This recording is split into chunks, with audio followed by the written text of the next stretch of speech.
This man has had so much personal baggage. He's got so much of a bad record in San Francisco. Have you been to that wonderful city lately? I mean, I would charitably describe it as a cesspool to a lot of people.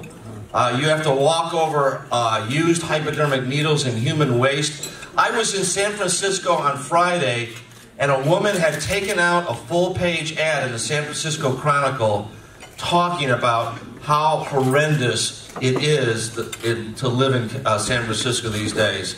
And they're losing convention business as well. But I gotta tell you, it's that way all across the state of California. And my opponent has also told us exactly what he's going to do in California. And that is, in the highest tax state in the country, he is gonna raise taxes. Well, let me tell you, ladies and gentlemen, help is on the way. We are going to reduce taxes in this state. The issues in this campaign could not be more clear. The people of California have been pounded into poverty by the special interests and my opponent in Sacramento. He has done nothing for the last 16 years while cost of living has gone skyrocketing in this state. California now leads the nation in the number of people in poverty, and that can't be allowed to stand. We are going to make this state affordable, we are going to make this state livable, we are going to make this state safe, and we are going to make this the Golden State once again.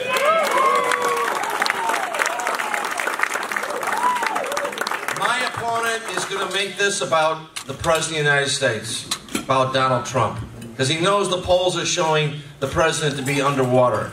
I got to tell you, my opponent is also underwater. 43% approval, 47% disapproval. That's a neat trick.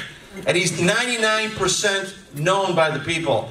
There's still about 25% of the people that don't know who I am yet, but they're going to find out. They're going to find out that I'm a small businessman. I started at the bottom, like many of you, and I built a small business and achieved the American dream. My mom was a single mom on the south side of Chicago, and she told me the path to prosperity is get the best education you can get. And that is what I did. I got the best education. I worked my way through college. I worked my way through law school as a CPA. While I worked 60 hours a week as a CPA, I went to law school at night. And I paid for it all myself. As a matter of fact, I finished college in 2.5 years because I was paying for it. My daughters, by the way, I have 4 daughters. Most of them took 5 years because I was paying for it. But I'm glad I got them the opportunity, and I'm glad I had the opportunity. And I built my business over 40 years by emphasizing integrity, quality, and efficiency. Have you ever heard that about a politician?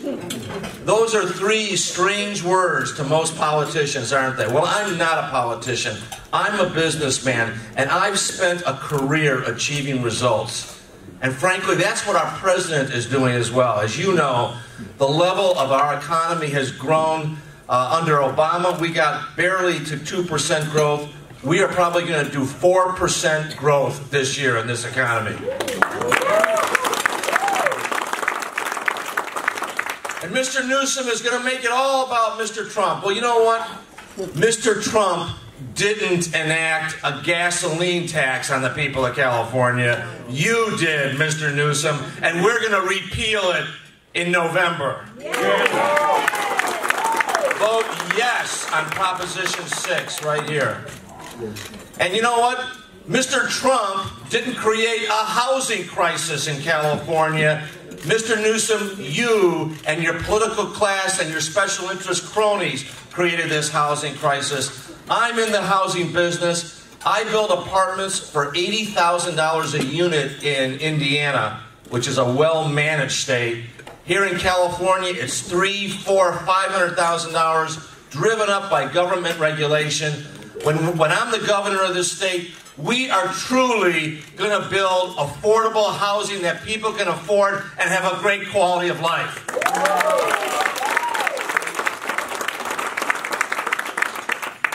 And Mr. Trump did not create a water crisis in this state. Mr. Trump did not tear down reservoirs. Mr. Trump did not fail to build reservoirs in this state. I don't know if you know this or not, but Mr. Brown, my predecessor, just signed a bill that's going to cut the water allocation of every single one of you by 50%. Did you know that? Yeah. They slipped that in there around Memorial Day. Little surprise for you on Memorial Day. You're going to have to decide if you're going to take a shower or wash your clothes in a given day. Well, I got to tell you, ladies and gentlemen, when I'm the governor of this state, we are going to build reservoirs, we're going to build desalination plants, we're going to recycle water, and we're going to have an abundance of water for farmers as well as for all of us living in this wonderful state. And let's talk about education. Mr. Trump did not spend $80 billion on our education system and watch it fall to be 47th in the nation. That's an absolute disgrace. My mom, I told you, was a school teacher on the south side of Chicago.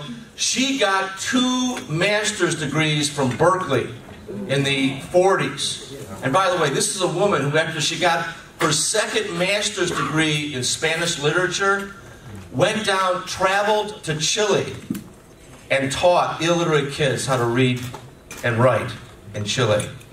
This is a woman who was dedicated to public service, and she infused that dedication in me. And let me tell you, my mother taught me that they can't take away anything that's in your mind. Education is the key to climbing out of the lower class. And education is the key to success. Hard work and dedication is what's going to get you an education. But you know what? In California, that opportunity is foreclosed because of racial quotas. And that's wrong. We need to make sure that people who haven't had opportunities get opportunities, but we need to make sure that we don't divide people on race. We need to make sure that we have a totally colorblind society, and we give opportunity to people based upon the character, based upon their hard work, and based upon their willingness to grow and get a great education. We want admission to our universities done on merit, and that's what's going to happen when I'm governor of this state. And by the way, at the same time, we're going to have professors that actually work. And we're going to bring down the cost of education. I absolutely am horrified to hear how many of our young people leave the university saddled with unbelievable amounts of debt. I worked hard, but I worked 2 jobs to put myself through college, and I might add, through law school. And I did it without any debt whatsoever. That is almost unavailable to our young people today. And I believe that that is economic suicide. Our future is all about our young people. Our future is all about education. Our future is all about growing the economy. And you only do that with innovation. You only do that with increasing productivity, and that's what increases our standard of living. I'm going to tell you, I'm a Jack Kemp Republican. I believe in this country as the beacon of hope and opportunity for all of the world. I believe in that shining city on a hill that Ronald Reagan talked about. Remember that? Ronald Reagan, just like me, was born in Illinois. Just like me, his father wasn't present during his youth. My real father walked out on my mother, didn't take responsibility. Just like me, Ronald Reagan came west to save the people of California. Well, I am dedicated to making this state livable, affordable, and successful. I'm dedicated to making this state safe. I'm dedicated to making this state open for business and open for opportunity. Jack Kemp and Ronald Reagan shared an essential characteristic, and that is they believed in people, not government. They believed in the power of the people. They believed in the ability of all of our people to chart our own path.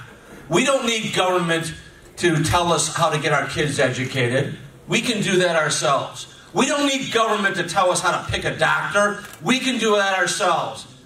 We want government to protect us. We want government to make sure that we can settle disputes among ourselves. We want government to make sure that we're protected from outside interests. But we want to be able to live our lives and have our own opportunities for success. Join with me in this effort. Join with me in making sure that we make the right choice in California for the future. Gavin Newsom is going to try to divide us. He's going to try to divide us on social issues.